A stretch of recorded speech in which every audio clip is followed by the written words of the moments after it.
السلام عليكم ورحمة الله تعالى وبركاته. الإخوان والأخوات، جيتكم اليوم بهذا الكاطو بلاصي اللي هماوي، تقريبا كيوزن 3 كيلو ديال ميزان.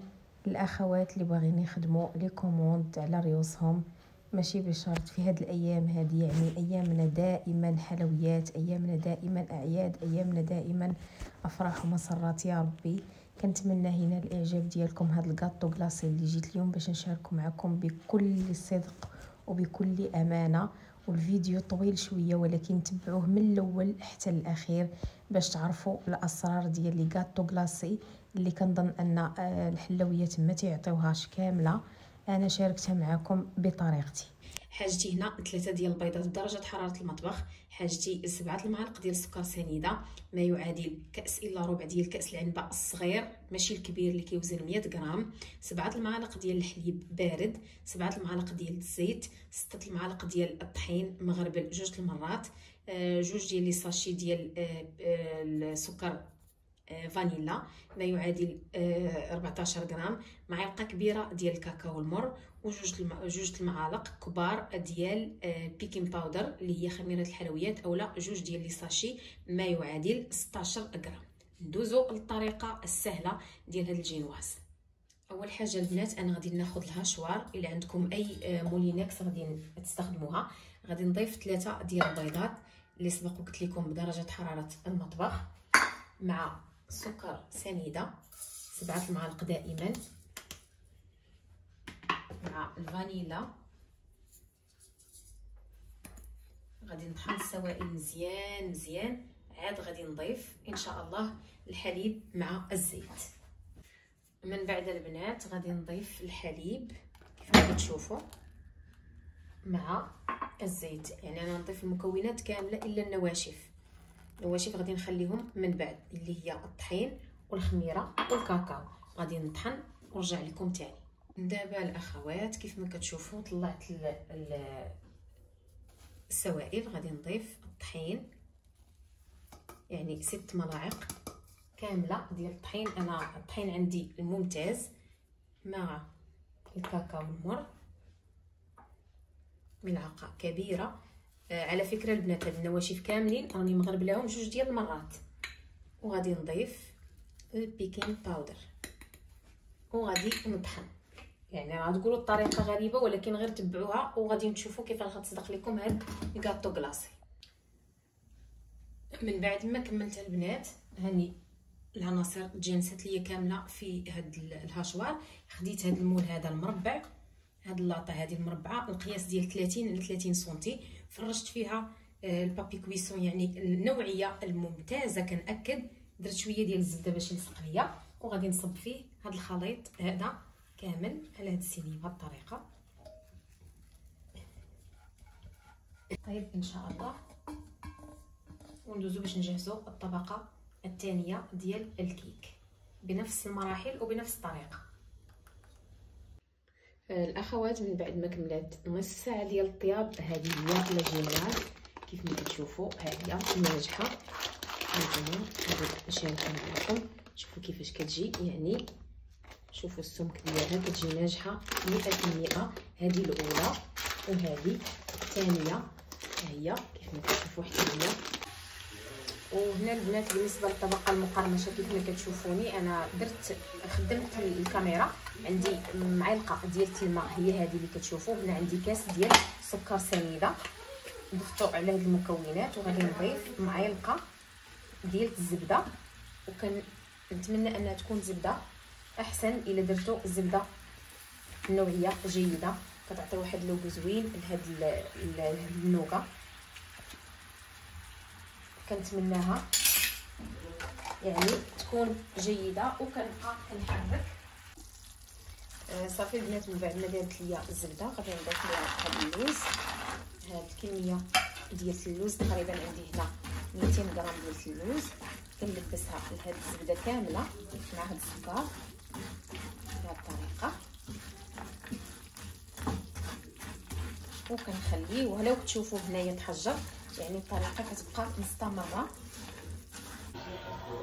وهنا البنات كيف ما كتشوفوا هانتوما راه تحجر ليا، ولكن ما تخافوش تبقاو تحركوا دائما حتى كيذوب السكر مع التحريك المستمر تقريبا شي 5 دقائق حتى ل 10 دقائق. نتوما كتحركوا باش تجيكم هاد النوبه ناجحه وزوينه.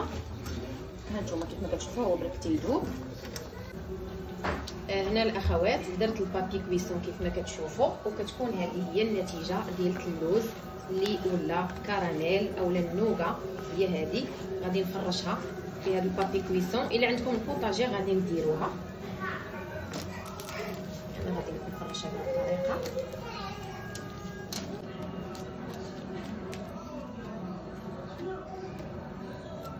صافي وغادي نخليها تبرد. من بعد غادي نطحنها. الكيك ديالي هو هذا. خديت الاطار هنا 25 على 30 سنتيمتر. ها هو كيف ما كتشوفوا قطعت الكيكه باش ما يجيكمش الفيديو طويل. درتها هنايا والطبقه الثانيه خليتها ما سقيتها ما حتى شي حاجه، مازال ما سقيتها. غادي نسقيها معكم بشويه ديال الحليب.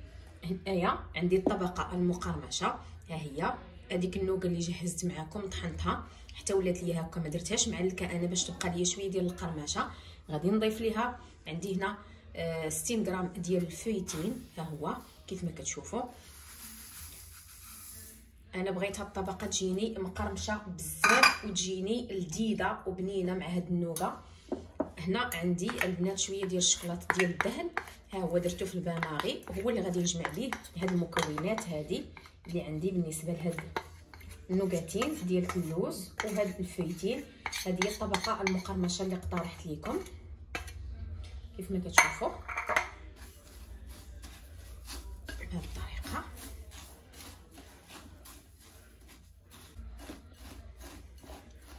صافي غادي ندخل هاد الشوكولا فيها وغادي نرصها فوق من الطبقه ديال الكيك اللي عندي.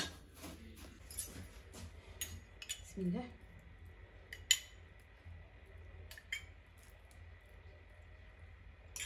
الا عندكم اي مشروب غازي سقوها به. الا عندكم ديروا شويه السكر وسنيده. نصب الطبقه المقرمشه بهذه الطريقه.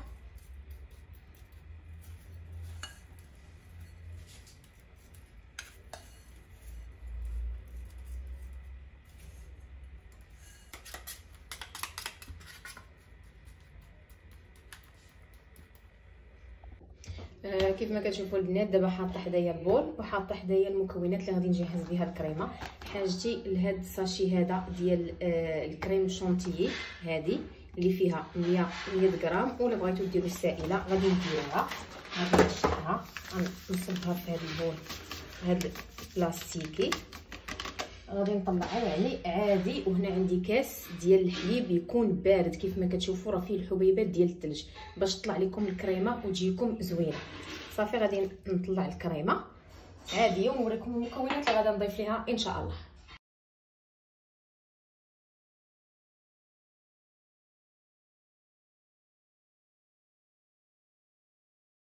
غادي نضيف لها 2 العلب من هذا الجبن الطري اللي اللون ديالو كيكون ازرق، راكم عارفينه، اولا اي نوع ديال الجبن عندكم ضيفوه. ضيفوا 2 العلب ما يعادل 220 غرام. كل علبه فيها 110 غرام، ولا بغيتو تضيفوا شي نكهات ضيفوهم نتوما لكم الاختيار. انا غادي نضيف فقط هاد المكونات هادو. وهنا الاخوات كيف ما كتشوفوا غادي ناخذ الكريمه اللي سبق وجهزت كيف ما قلت لكم، درتها في قمع وغادي نبدا كنقادها بهذه الطريقه كيف ما كتشوفوا باش تجيني ساهله.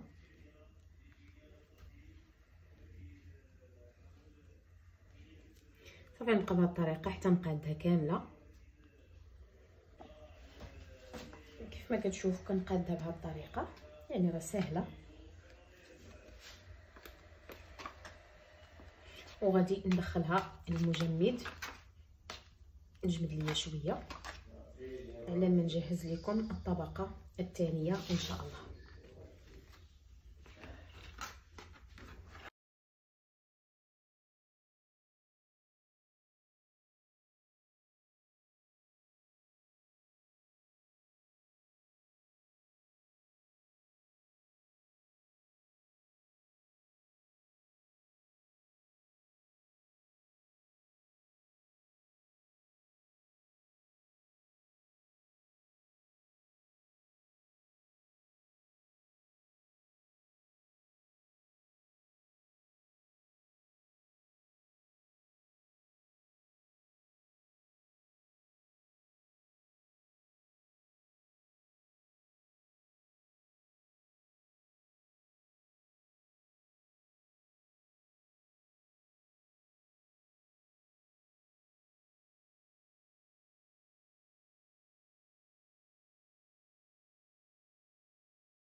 وكيكون البنات هذا هو الشكل النهائي ديال الطبقه الثانيه من هذا الكيك كلاصي اللي شاركت معكم تقريبا. راه فيها 3 كيلو ديال ميزان، يعني 3 كيلو ميزان بالمكونات اللي فيها، لانها ثقيله بزاف. غادي نغطيها بفيلم اليمونتير مزيان مزيان، غادي نغطيه هنا الجوانب، وغادي ندخلها الكونجيلاتور ليله كامله. الا كنتو زربانين على الاقل غتخليوها 3 سوايع حتى 4 سوايع وتمونطيوها وتقدموها بالصحه والراحه. انا دابا الليل والوقت متاخر، غادي نصايبها كملتها، غندير لها الفيلم اليمونتير ونخبيها في الكونجيلاتور حتى الغدا. عاد غادي نمونطيها ونوريكم الشكل النهائي. بالنسبه للاخوات، المكونات ديال الكلاصاج عندي لي هاد المكونات هذه: نصف كاس ديال الكريمه ديال الحلويات ديال الطبخ عندي هنايا كيف ما كتشوفوا، نصف كاس ما يعادل 80 حتى ل 60 غرام. هنا راه فيها غير الحبيبات ديال الشوكولاط. وهنا عندي كاس الا ربع ديال السكر سنيده ما يعادل 100 غرام، وكاس الا ربع ديال الماء. خذوا العبار بكاس ديال العنبه، وانا عطيتو لكم بالغرامات. وهنا عندي 60 غرام ديال الغبره ديال الشوكولا السوداء، يعني البودر. وعندي هنا حاجتي 3 الاوراق ديال الجيلاتين كيف ما كتشوفوا هما. اول حاجه غادي ناخذ هاد الجيلاتين وغادي نديرهم في واحد شويه ديال الماء بهذا الشكل. غادي نعمر عليهم الماء.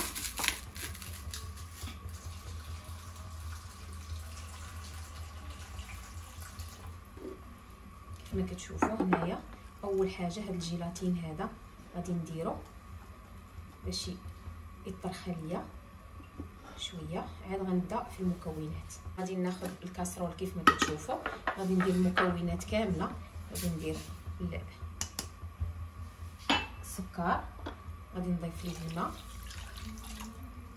وغادي نضيف ليه الكريمه، وغادا نخلط بالفوي بهذا الشكل كما كتشوفوا. غادي نديرو فوق النار غير يسخن شويه، غير يسخن. عاد غادي نضيف ليه الكاكاو. انا غادي نديرو فوق النار يحمل شويه ونضيف ليه الكاكاو. كيف ما كتشوفوا البنات هنايا راه طلعت لي الغليه في هاد الكلاصاج هذا كيف ما كتشوفوا. هنا غادي نضيف الكاكاو على 2 ديال الدفعات. الدفعه الاولى هي هذه، وغادا نحرك مزيان، وكنحرك حتى في الجناب باش ما يبقاوش ليا دوك التكتلات. وكنعاود نضيف الدفعه الثانيه وكنخلط.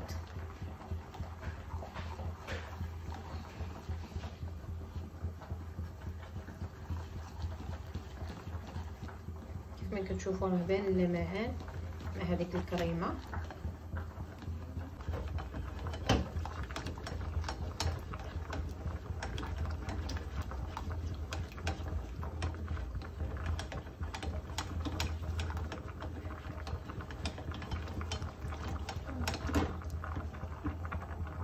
هنا البنات مشى ليا المقطع، سمحوا لي كنش حاب كنصور. درت هنايا 3 الوراق ديال الجيلاتين من بعد ما عصرتهم مزيان من الماء.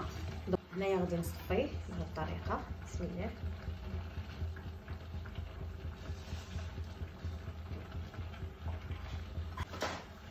خديت واحد القطعه ديال الفيلم اليمونتير وغادي نحطها يعني بهذا الشكل كما كتشوفوا بهذه الطريقه. تلمس ليا هذا الشكل.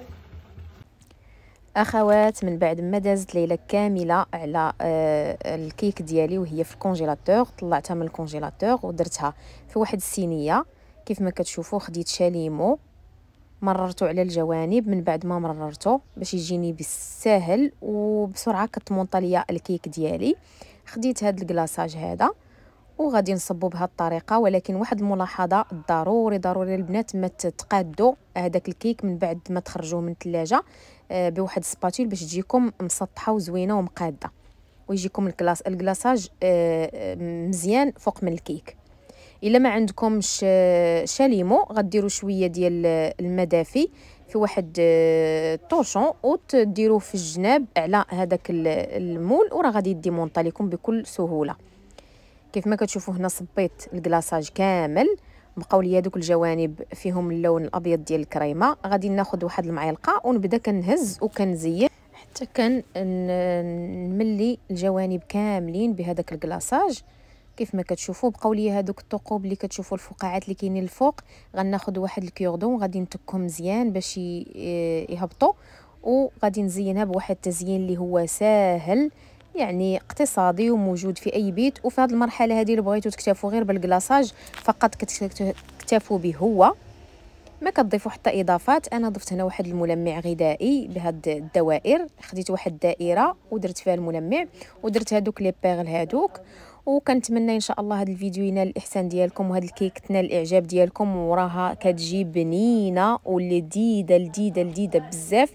الوزن ديالها 3 كيلو وهماويه. ما بقى لي الا نقول لكم كثروا من اللايكات، الله يجازيكم بخير، والقلوب والتعاليق الزوينه اللي بحال وجهكم. خليت لكم الراحه، في امان الله، الى فيديو قادم ان شاء الله، مع السلامه.